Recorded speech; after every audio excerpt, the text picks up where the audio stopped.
kami menyampaikan sebuah hadis yang mengisahkan Ibunda Juwairiyah radhiyallahu taala anha diajari oleh Nabi sallallahu alaihi wasallam sebuah lafal zikir, di mana kalau kita mengucapkan lafal zikir ini maka pahalanya sama dengan kita berzikir dari selepas subuh sampai dengan menjelang waktu duha, dari selepas zuhur sampai dengan waktu duha.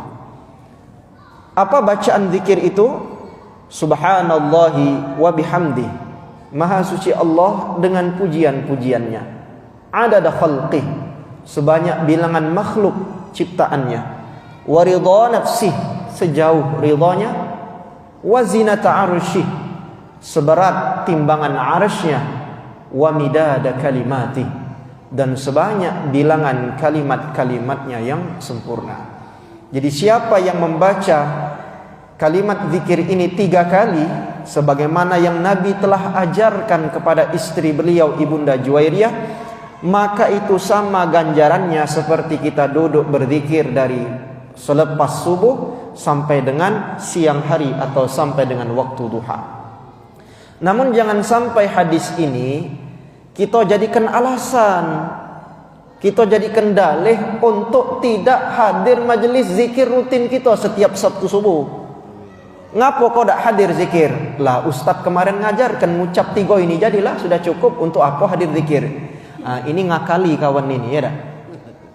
Ketika anda hadir di dalam majelis zikir Sabtu subuh, itu banyak keberkahan dan fadilah keutamaan lain yang anda dapatkan. Ahad subuh, mohon maaf, ketika Ahad subuh dengan Habib Mahdi, ya, di antaranya anda hadir di dalam majelis zikir, anda mendapatkan keberkahan duduk di dalam majelis zikir maupun majelis ilmu, di mana dalam sabda Nabi yang pernah kami sampaikan pada pertemuan yang lalu, nazalat alaihimus sakinah, wong yang duduk di dalam majelis zikir atau majelis ilmu, turunlah kepada mereka ketenangan dan ketentraman jiwa.